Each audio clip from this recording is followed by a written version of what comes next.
మరి United Bible అకాడమీలో జూమ్లో ఉన్న పెద్దలు, దైవదాసులు, సహోదరి సహోదరులందరికీ క్రీస్తునామంలో వందనములు. ఫేస్బుక్ ద్వారా కానీ, యూట్యూబ్ ద్వారా కానీ వీక్షిస్తున్న సహోదరి సహోదరులందరికీ క్రీస్తునామంలో వందనాలు.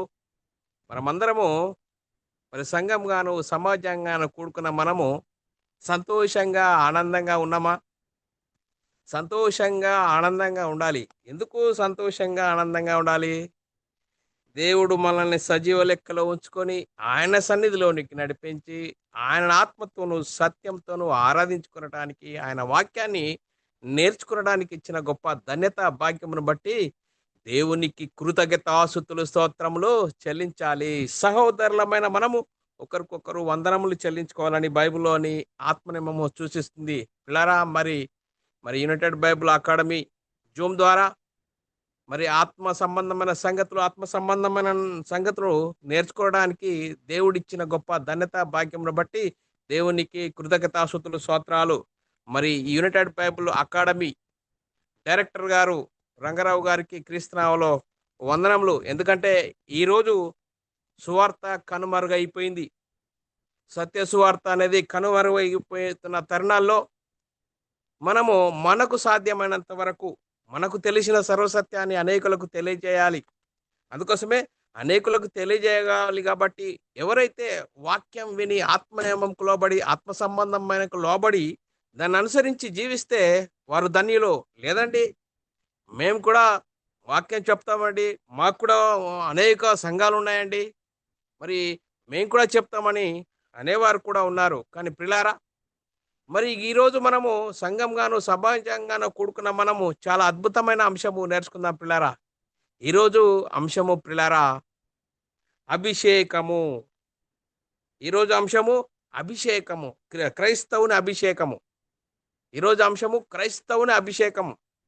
ఈ అంశమును ఎందుకు నేర్చుకోవాలి అనేది మనం ఆలోచన చేసినట్లయితే, ఈరోజు పిల్లారా క్రీస్తునందు విశ్వాసముంచి క్రీస్తునందు విశ్వాసముంచి యేసుక్రీస్తు నామములో బాప్తీసం పొందిన మనము, క్రీస్తును ధరించుకున్న వారము, సంఘంలో చేర్చబడిన వారమైన మనము, బ్రదర్ మీరు అభిషేకం పొందారా? మీరు అభిషేకం తీసుకున్నారా అంటారు. ఈ అభిషేకము అంటే ఏంటి అనేది మనము ఈరోజు ఈ ఈ అంశం ద్వారా నేర్చుకుందాం పిల్లరా. అభిషేకం ఎప్పుడు వచ్చింది? ఎలా వచ్చింది? ఎందుకు వచ్చింది? అనేది మనము ఆలోచన చేసినట్లయితే, ఈ అభిషేకమును గురించి, ఆత్మను గురించి, అభిషేకమును గురించి దేవుడు అబ్రాహాముకు వాగ్దానం చేశాడు. ఆ వాగ్దానం ఏంటి? ఆత్మను గురించిన వాగ్దానము. ఆత్మను గురించిన వాగ్దానం ఎందుకు చేయబడ్డది? ఏ ఒక్కరు నీతిమంతులు లేరు, దేవుడు అనుగ్రహించి మహిమను పొందలేని సమయంలో, చూడండి అందరూ నరకానికి జోగాడుతున్న సమయంలో అందరూ నరకానికి వెళ్తున్నారు. చూడండి, దేవుణ్ణి ఎతికివారు ఎవరు లేరు. అందుకోసమే దేవుడు అబ్రాహాముకు వాగ్దానం చేశాడు. ఆ వాగ్దాన సంతానం ఎవరండి? యేసుక్రీస్తు అండి. యేసుక్రీస్తు వచ్చేంత వరకు ధర్మశాస్త్రం, ఒకనాడు దేవుని జనాంగమైన ఇజ్రాయేళ్లకు ధర్మశాస్త్రం ఇవ్వబడ్డది. ధర్మశాస్త్రం ఇవ్వబడ్డ ఇజ్రాయేలీలు ధర్మశాస్త్రం అనుసరిస్తే నీతిమంతులు అవుతారు, అతిక్రమించే శాపగ్రస్తులు అవుతారు. అన్యజనులైన వారు కూడా దానిని అనుసరిస్తే నీతిమంతులు అవుతారు, అతిక్రమించే శాపగ్రస్తులు అవుతారు. వీరిరువురు ధర్మశాస్త్రం అనుసరించారా, అతిక్రమించారంటే అతిక్రమించారు. ధర్మశాస్త్రం అందరినీ పాపంలో బంధించింది కాబట్టి దేవుడు కాలము పరిపూర్ణమైనప్పుడు దేవుడు తన సొంత కుమారుణ్ణి పంపించాడు. ఆ కుమారుణ్ణి గురించి పరిశుద్ధాత్మని యోహాను గారు ఏమని చెప్తున్నాడు? నాకంటే గొప్పవాడు వస్తాడు, ఆయన పరిశుద్ధాత్మలో మీకు అభిషేకం ఇస్తా బాప్తీసం ఇస్తాడని చెప్పాడు పిల్లారా. యేసుక్రీస్తుని గురించి, యేసుక్రీస్తు ఈ లోకానికి వచ్చి ధర్మశాస్త్రం అమల్లో ఉన్న కాలంలో వచ్చాడు, దానికి లోబడ్డాడు, ధర్మశాస్త్రంకు లోబడ్డాడు, ధర్మశాస్త్రం అనుసరించాడు, ధర్మశాస్త్రాన్ని శిలువలో కొట్టివేశాడు పిల్లారా. శిలువలో కొట్టివేసి మరణించి సమాధి చేయబడి 3వ రోజున తిరిగి లేచి పరలోకానికి వెళ్ళి పరలోకంలో ఉన్న పరిశుద్ధాత్మను పంపిస్తే, ఆ పరిశుద్ధాత్మని పొందుకున్న 12 మంది యేసుక్రీస్తు మరణ, సమాధి, పునరుత్థానం గురించి సువార్తను ప్రకటించారు. అది ఆ పరిశుద్ధాత్మను గురించి అభిషేకం ఎప్పుడు జరిగింది? పెంతెకొస్తు పండుగ దినమున మరి జరిగింది పిల్లారా. ఆ పెంతెకొస్తు పండుగ దినమున జరిగింది పిల్లారా. మరి అపొస్తల కార్యంలో రాయబడ్డది 1 అధ్యాయం 8 వచనము. పరిశుద్ధాత్మ మీ మీదికి వచ్చినప్పుడు మీరు శక్తి నొందుదురు. మీరు యెరూషలేమును, యూదయ, సమరయ దేశములో అంత భూదిగంతముల వరకు నాకు సాక్షులై ఉందురు. మరి పిల్లారా, మరి మనం ఆలోచన చేయాలి. మరి యేసుక్రీస్తు జీవించిన కాలంలో ఆయన చేసిన బోధ ఎవరికి అంటే కేవలము యూదులకు, ఇశ్రాయేలీయులకు మాత్రమే. మరి పిల్లారా, మరి యేసుక్రీస్తుని గురించి ఏమని రాయబడ్డది? అపొస్తల కార్యంలో 1 అధ్యాయం 4 వచనంలో ఆయన వారిని కలుసుకొని ఇలాగూ ఆజ్ఞాపించెను, మీరు యెరూషలేము నుండి వెళ్ళక. చూడండి పిల్లారా, మరి యెరూషలేము నుండి వెళ్ళక చూడండి, నా వలన వినిన తండ్రి యొక్క వాగ్దానం కొరకు కనిపెట్టండి. చూడండి, తండ్రి యొక్క వాగ్దానం ఏంటి? ఆత్మను గురించిన వాగ్దానము. మరి అపొస్తలులు అపొస్తలులకు మరి ఈ వాగ్దానం గురించి మీరు కనిపెట్టండి. వెళ్ళమన్నాడు. మరి ఆగి మీరు ఏంటి వాగ్దానం కొరకు కనిపెట్టండి అన్నాడు పిల్లారా.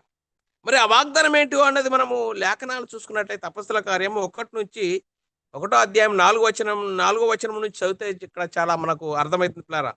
ఆయన వారిని కలుసుకొని ఇలాగూ ఆజ్ఞాపించి, మీరు యెరూషలేము నుండి వెళ్ళక నా వలన వినిన తండ్రి యొక్క వాగ్దానం కొరకు కనిపెట్టండి.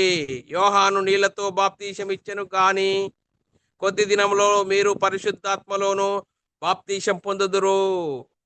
అయినను పరిశుద్ధాత్మ మీ మీదికి వచ్చినప్పుడు మీరు శక్తి నొందుదురు గనుక మీరు యెరూషలేములోను, యూదయ, సమరయ దేశముల యందంతటను భూదిగంతముల వరకు నాకు సాక్షులై ఉందురని వారితో చెప్పెను. చూడండి, అపొస్తల కార్యం 2 అధ్యాయం 1 నుంచి 4 వచనాల్లో చాలా చక్కగా రాయబడ్డది. ఎప్పుడు పరిశుద్ధాత్ముడు వచ్చాడో, పరిశుద్ధాత్మ మరి వచ్చాడో అది అభిషేకం అని. పెంతెకొస్తు పండుగ దినమున వచ్చినప్పుడు అందరూ ఒక చోట కూడి ఉండిరి. అప్పుడు వేగముగా వీచు బలమైన గాలి యొక్క ధ్వని ఆకాశం నుండి అకస్మాత్తుగా వారు కూర్చుండి ఉన్న ఇల్లంతయు నిండెను. వారు అగ్ని జ్వాలల వంటి నాలుకల్లో విభాగింపబడినట్లుగా వారికి కనబడి వారిలో ఒక్కొక్కని మీద వాలగా అందరూ పరిశుద్ధాత్మతో నిండిన వారై ఆ ఆత్మ వాక్శక్తి అనుగ్రహించిన కొలది అన్య భాషలతో మాట్లాడసాగిరి. చూడండి పరా, మరి పరిశుద్ధాత్ముడు ఎప్పుడు వచ్చాడు? పెంతెకొస్తు పండుగ దినమున. పెంతెకొస్తు పండుగ దినమున మరి పరిశుద్ధాత్మను కుమ్మరింపు జరిగింది. ఎవరి మీద? 12 మంది మీద. ఆ పరిశుద్ధాత్మని 12 మంది మీద కుమ్మరించబడినప్పుడు వారు ఏం చేశారు? అన్య భాషలతో సువార్తను ప్రకటించారు పిల్లారా. సువార్తను ప్రకటించారు. అందరూ పరిశుద్ధాత్మను నిండిన వారై వారు వాక్శక్తిని అనుగ్రహించిన కొద్ది అన్య భాషలతో మాట్లాడసాగిరి. ఏం మాట్లాడసాగిరి? సువార్తను ప్రకటిస్తున్నారు. మీరు ఈ జీవాధిపతిని సిలువకు అప్పగించారు, కానీ దేవుడు ఆయనను తిరిగి లేపాడు, దానికి మేమందరం సాక్షులమని అపొస్తలులు సాక్ష్యం ఇస్తున్నారు పిల్లలు. అపొస్తల కార్యము 2 అధ్యాయం 37, 38, 39 వచనాల్లో ఇక్కడ చాలా చక్కగా రాయబడ్డది. మరి అభిషేకం ఎప్పుడు జరిగింది, ఎలా జరిగింది అనేది మనము ఆలోచన చేసినట్లయితే, వారు ఈ మాటలు విని హృదయంలో నొచ్చుకొని, సహోదరులారా మేమేమి చేతుము? పేతురును కడమ అపొస్తలులను అడగగా, పేతురు, మీరు మారు మనసు పొంది పాపక్షమాపణ నిమిత్తం ప్రతివాడు యేసుక్రీస్తు నామములో బాప్తీసం పొందుడు, అప్పుడు పరిశుద్ధాత్మను వరము పొందుదురు. ఈ వాగ్దానము మీకును మీ పిల్లలకును దురస్తులందరికీ అనగా ప్రభు అయిన యేసుక్రీస్తు, ఈ ప్రభు అయిన మన దేవుడు తన యుద్ధకు పిలిచిన వారందరికీ చెందునని వారితో చెప్పెను. చూడండి పేరా, మరి పరిశుద్ధాత్ముడు ఎప్పుడు వచ్చాడు? పెంతెకొస్తు పండుగ దినమున. మరి వారందరూ కూడి ఉన్న మేడ గదిలోనికి వచ్చాడు. వారి మీద కుమ్మరింపు అనేది జరిగింది పిల్లరా. చూడండి బరాబర్, అబ్రాహాంకు వాగ్దాన సంతానం అయిన యేసుక్రీస్తు ఎప్పుడు అనేది చూసినట్లయితే గలతీయులకు రాసిన పత్రిక 3 అధ్యాయం 16 వచనంలో అబ్రాహామునకు అతని సంతానమునకు వాగ్దానం చేయబడెను. ఆయన అనేకులను గురించి అన్నట్లు నీ సంతానమునకు అని చెప్పక ఒకని గురించి అన్నట్లు మరి అని నువ్వు చూడండి పిల్లరా. మరి చూడండి, అబ్రాహాము సంతానం ఎవరంటే యేసుక్రీస్తు. యేసుక్రీస్తు వచ్చాడు. యేసుక్రీస్తు వచ్చి ఏం చేశాడు? ధర్మశాస్త్రానికి లోబడ్డాడు, ధర్మశాస్త్రం అనుసరించాడు, ధర్మశాస్త్రాన్ని సిలువలో కొట్టివేసి మరణించి సమాధి చేసి 3వ దినాన తిరిగి లేచి పరలోకానికి వెళ్ళి పరలోకంలో పరిశుద్ధాత్మని పంపితే ఆ పరిశుద్ధాత్మని కుమ్మరింపు ద్వారా మరి యేసుక్రీస్తు మరణ సమాధి గురించి సువార్తను ప్రకటించబడుతుంది. ఆ సువార్తను నమ్మిన వారికి రక్షింపబడును, నమ్మని వారికి శిక్ష విధింపబడును లేఖనం చెప్తుంది పిల్లారా. నమ్మి బాప్తీసం పొందిన వారు రక్షింపబడును, నమ్మని వారికి శిక్ష విధింపబడును. చూడండి పిల్లరా, మరి మనం మనం ఆలోచన చేద్దాం పిల్లరా. అపోస్తలుడైన పౌలు గారు తిమోతికి ఏం చెప్తున్నాడు? నువ్వు పరిశుద్ధాత్మను పొందుకున్న నీవు మరి ఎవ్వని మీద నువ్వు హస్తనిక్షేపణ చేయకుము, పరుల పాపంలో పాలివాల ఉండకుము. చూడండి పిల్లరా, మరి ఈ వచనమును చూస్తే కేవలము 12 మంది మీద పరిశుద్ధాత్మను కుమ్మరించిన తర్వాత మరి ఆ 12 మందిలో మరి మనం ఆలోచన చేసినట్లయితే మరి ఎవరైతే మరి లేఖనం చదువుకుందాం పిల్లరా. మొదటి తిమోతి రాసిన పత్రిక 5:22 వచనంలో, త్వరపడి ఎవని మీదనైనను హస్తనిక్షేపణ చేయకము, పరుల పాపంలో పాలివాడై ఉండకము, నీవు అపవిత్రుడవై ఉండునట్లు చూసుకొనుము. తిమోతి ఏం చెప్తున్నాడు? పౌలు గారు తిమోతికి ఏం చెప్తున్నాడు?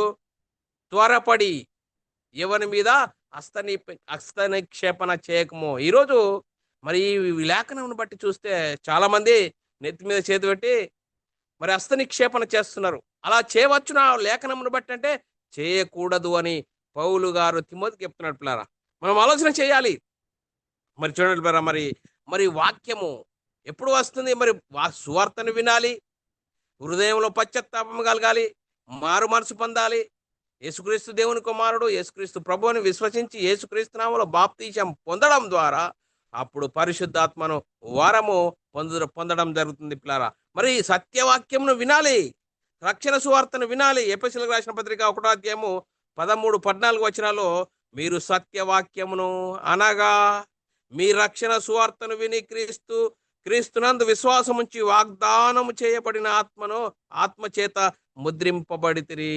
చూడండి పిల్లరా, వాగ్దానం చేయబడిన ఆత్మచేత ముద్రింపబడితిరి. ఎప్పుడో వాక్యం వినాలి, హృదయంలో పశ్చాత్తాపం కలగాలి, మారు మనసు పొందాలి. మారు మనసు పొంది యేసుక్రీస్తు దేవుని కుమారుడు, యేసుక్రీస్తు ప్రభు అని విశ్వసించి యేసుక్రీస్తు నామములో బాప్తీసం పొందడం ద్వారా అప్పుడు పరిశుద్ధాత్మ ఆత్మచేత పరిశుద్ధాత్మ కుమ్మరింపు జరుగుతుంది. అప్పుడు నీ మనోనేత్రాలు వెలిగింపబడతాయి. అప్పుడు బైబిల్లోని ఆత్మ సంబంధమైన సంగతులు అర్థమవుతాయి. క్రైస్తవుడు ఎవరు? క్రీస్తును ధరించుకున్నవాడు ఎలా ఉండాలి? బైబిల్లోని ఆత్మ సంబంధమైన సంగతులు అర్థం చేసుకోవాలి. చూడండి పిల్లరా, ఎఫెసీయులకు రాసిన పత్రిక 1:13-14 వచనంలో, దేవుని మహిమకు కీర్తి కలుగుటకై ఆయన సంపాదించుకొనిన ప్రజలకు విమోచనము కలుగు నిమిత్తము ఆత్మ మన స్వాస్థ్యమునకు సంచకరువుగా ఉన్నాడు. చూడండి పిల్లరా, ఆత్మ మన ఆత్మకు సంచకరువుగా ఉన్నాడు. చూడండి పిల్లరా, మరి పరిశుద్ధాత్మను పొందుకునడం ద్వారా అప్పుడు నీ పాత జీవితం బాప్తీసంలో పాతి పట్టబడుతుంది. తిరిగి నూతన జీవితం, కొత్త జీవితంలో పొందుకున్న నీవు నీ మనోనేత్రాలు వెలిగింపబడతాయి. బైబిల్లోని ఆత్మ సంబంధమైన సంగతులు అర్థమవుతాయి. అపొస్తలులు ఏం ప్రకటించారు, మనం ఏం ప్రకటిస్తున్నాము, అపొస్తలుల జీవితం ఎలా మారిపోయింది, మన జీవితం ఎందుకు మారట్లేదు అనేది మనము అప్పుడు ఆలోచన చేస్తాం పిల్లారా. మరి మనం ఆలోచన చేసినట్లయితే పిల్లారా, మరి దేవుని అభిషేకము చూడండి పిల్లారా, ఆ స్థిరపరిచిన వాడు దేవుడే అని లేఖనం చెప్తుంది పిల్లారా. 2 కొరింథీయులకు రాసిన పత్రిక 1:21-22 వచనంలో, మీతో కూడా క్రీస్తునందు నిలిచి ఉండునట్లు మిమ్మును స్థిరపరిచి అభిషేకించిన వాడు దేవుడే. మనల్ని స్థిరపరిచి అభిషేకించిన వాడు దేవుడే. ఆయన మనకు ముద్ర వేసి మన హృదయములలో మనకు ఆత్మను సంచకరువు అనుగ్రహించి ఉన్నాడు. చూడండి పిల్లరా, మన హృదయంలో ఆత్మనే సంచకరువు అనేది ఉన్నది. ఏంది? పరిశుద్ధాత్ముని బోధ. పరిశుద్ధాత్ముడు ఎప్పుడైతే కుమ్మరింపు జరుగుతుందో అది అభిషేకము పొందిన నీవు మరి సంఘముతో సహవాసం కలిగి ఉండాలి. సంఘంతో సహవాసం కలిగి ఉండడం వల్ల మహిమ నుండి అధిక మహిమకు, ఘనత నుండి అధిక ఘనతకు, అపస్తుల బోధ యందు, రొట్టె విరుచుట యందు ఎడతెగక సహవాసం కలిగి ఉండడం ద్వారా నీ ఆత్మీయత స్థితి దినదినము వృద్ధి పొందుతుంది. అందుకోసమే మనం ఆలోచన చేసినట్లయితే ఆయన మన ఆత్మలకు సంచకరువు అనుగ్రహించి ఉన్నాడు. ఎప్పుడు అనుగ్రహించబడుతుంది? ఎప్పుడైతే వాక్యం విని హృదయంలో పశ్చాత్తాపం కలుగుతుందో, యేసుక్రీస్తు దేవుని కుమారుడు, యేసుక్రీస్తు ప్రభు, యేసుక్రీస్తు మన అందరి పాపాల కోసం మరణించాడు, సమాధి చేయబడ్డాడు, తిరిగి దేవుడు ఆయనను తిరిగి లేపడాన్ని విశ్వసించి యేసుక్రీస్తు నామములో బాప్తీసం పొందడం ద్వారా అప్పుడు పరిశుద్ధాత్మను వరము, అభిషేకం అనేది జరుగుతుంది.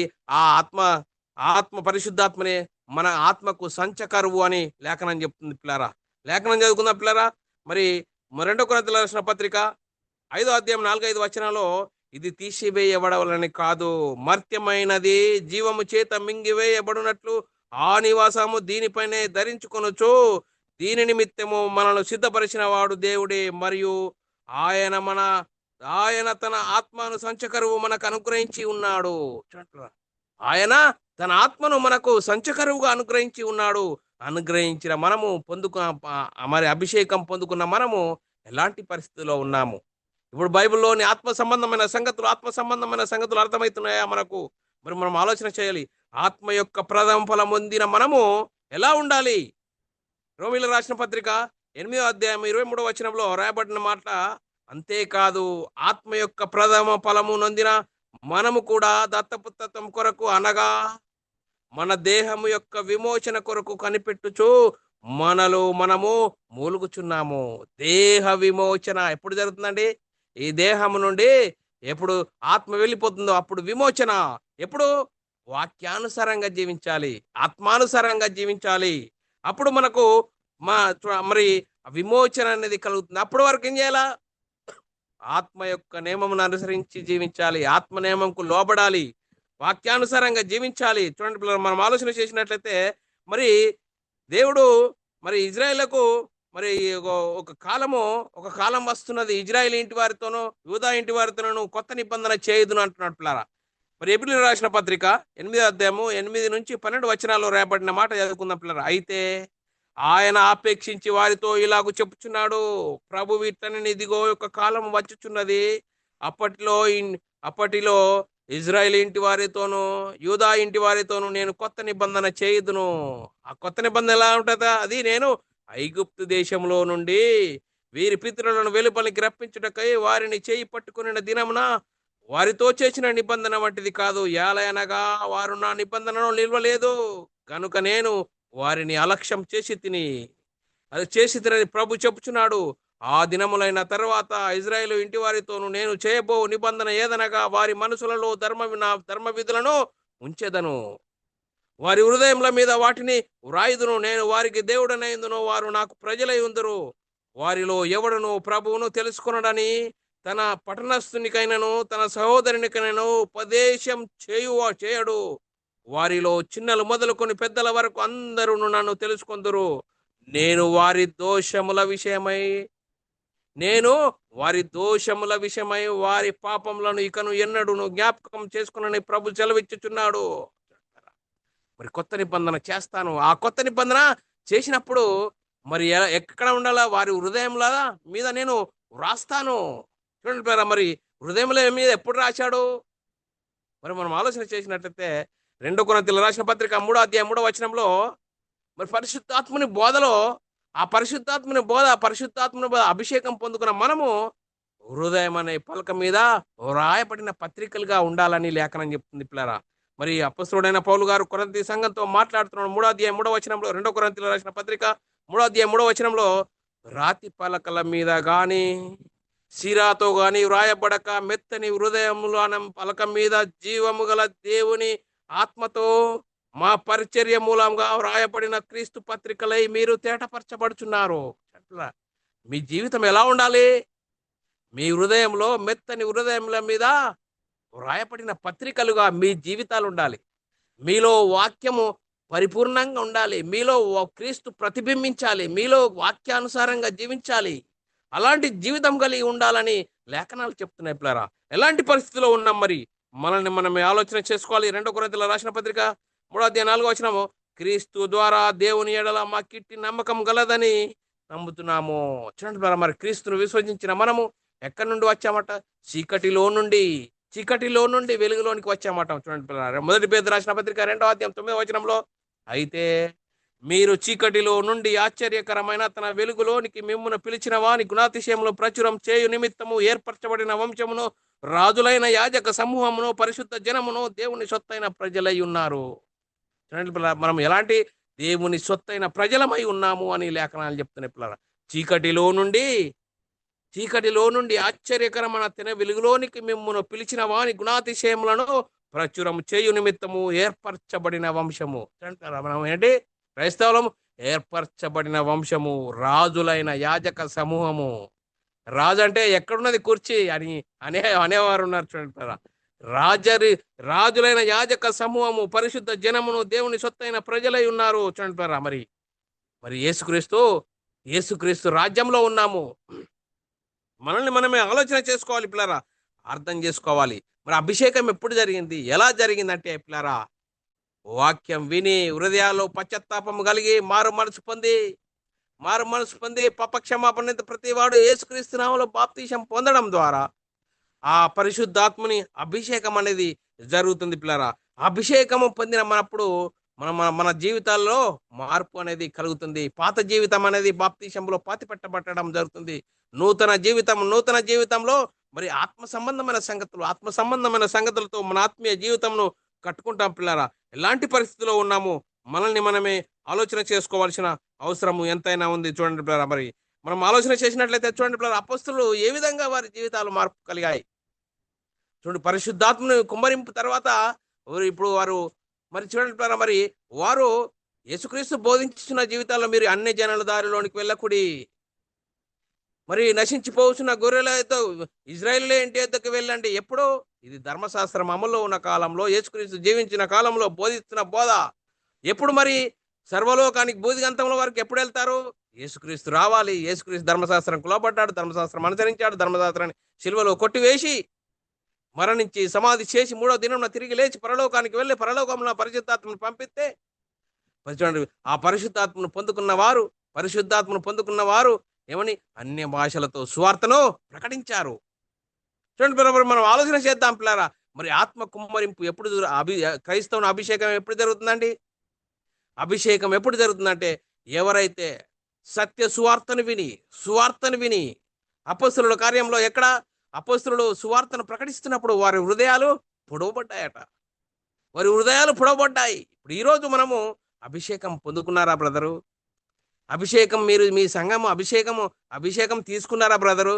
నూనె పోసి అభిషేకం పొందుతున్నారని కాదు. ఇప్పుడు వాక్యం వినాలి, ఆత్మ సంబంధమైన సంగతులు వినాలి. అపొస్తలుల బోధ, అపొస్తలులు ఏం ప్రకటించారు? యేసుక్రీస్తు మరణ సమాధి పునరుద్ధానం గురించి సువార్తను ప్రకటించారు. ఆ సువార్తలో ఉంది దేవుని శక్తి. ఆ దేవుని శక్తి అయినా నేను మనమై ఉన్న ఆత్మను రక్షింపజేసే ఈ సువార్తలోనే ఉంది. ఆ సువార్తనే ప్రకటించాలి. ఈరోజు సువార్త కనుమరుగైపోయిందండి. యేసుక్రీస్తు మరణ సమాధి పునరుద్ధానం గురించి సువార్త సంఘంలో చెప్పబడుతుందా పిల్లారా? ఆలోచన చేయండి. ఈరోజు అండి ఒకనాడు దేవుని జనాంగమైన ఇజ్రాయేలుకి ఇవ్వబడిన ఆశీర్వాదాలు నేటి క్రైస్తవులైన వారికి చెప్తున్నారు. ఎంత భయంకరమైన పరిస్థితి చూడండి పిల్లారా. మరి సాతాను ఏ విధంగా మనల్ని మోసం చేస్తున్నాడు. వచ్చింది అభిషేకం వచ్చింది, కుమ్మరింపు వచ్చింది అంటారు. ఏమొచ్చింది, ఎప్పుడు వస్తుంది, ఎలా వస్తుంది అనేది తెలియని పరిస్థితిలో క్రైస్తవుడు అభిషేకం ఎప్పుడు కలుగుతుంది?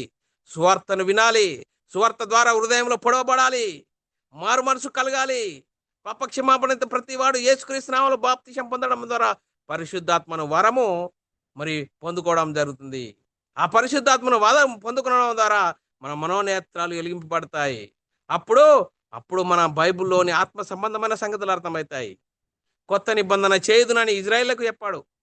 చూడండి పిల్లరా, మరి ఆ కొత్త నిబంధన వచ్చిన తర్వాత కొత్త నిబంధన ఎక్కడ? హృదయాల మీద రాయబడాలి. హృదయాల మీద రాయబడిన క్రీస్తు పత్రికలై ఉండాలని. చూడండి పిల్లరా, మనం ఎలాంటి పరిస్థితిలో ఉన్నాం? మరి క్రైస్తవుని అభిషేకం అనే అంశమును నేర్చుకున్నాం పిల్లరా. మరి క్రైస్తవుని అభిషేకం ఎప్పుడు జరుగుతుంది? సువార్తను వినాలి, సత్య సువార్తను వినాలి, ప్రకటించేది సత్య సువార్త అయి ఉండాలి. యేసుక్రీస్తు ఎవరు, ఎందుకు వచ్చాడు, ఏం చేశాడు? మరణంను నిరర్ధకం చేసి జీవమును అక్షయతను సువార్త వలన వెలుగులోనికి తీసుకుని వచ్చాడు. ఏ మరణం అండి? మరి శరీర మరణం ప్రతి ఒక్కరికి ఉంటుంది పిల్లారా. ఈ దేహాలు ధరించుకున్న నీవు భూమిని మరి విడిచిపెట్టక తప్పదు, పుట్టినవాడు గిట్టక మానదని బైబిల్ చెప్తున్నదండి. చూడండి పిల్లారా, ప్రతి ఒక్కరూ మరి ఈ దేహం విడిచి వెళ్ళిపోవాలి. మనమై ఉన్న ఆత్మ మరణించి ఉండగా ఆ రెండవ మరణంను నిరర్ధకం చేశాడు యేసుక్రీస్తు వచ్చి జీవమును అక్షయతను సువార్త వలన వెలుగులోనికి వచ్చాడు. ఆ సువార్తను విని హృదయాల్లో పశ్చాత్తాపం కలిగి మారు మనసు పొంది పాపక్షమాపణ ప్రతి వాడు యేసుక్రీస్తు నామములో బాప్తిసం పొందడం ద్వారా మరి క్రైస్తవుని అభిషేకం అనేది కలుగుతుంది పిల్లరా. ఆ ఆత్మ అనే సంచకరువు మనలో ఉంటుంది. ఆ ఆత్మ అనే సంచకరం ఏమవుతుంది? మనల్ని పరిశుద్ధాత్ముని బోధలోనికి మహిమ నుండి అధిక మహిమకు, ఘనత నుండి అధిక ఘనతకు ఎదిగే అవకాశం ఉన్నది పిల్లారా. అందుకోసమే పిల్లారా, సహోదరి సహోదరుడా, ఈరోజు వాక్యం వింటున్న సహోదరి సహోదరుడా, నువ్వు ఎలాంటి పరిస్థితిలో ఉన్నావు? బైబిల్లోని ఆత్మ సంబంధమైన సంగతులతో మరి సువార్తను విని, సరి అయిన సువార్తను విని హృదయాలు పొడబడి మరి మరి యేసుక్రీస్తు దేవుని కుమారుడు, యేసుక్రీస్తు ప్రభు అని విశ్వసించి యేసుక్రీస్తు నామములో బాప్తీసం పొందావా?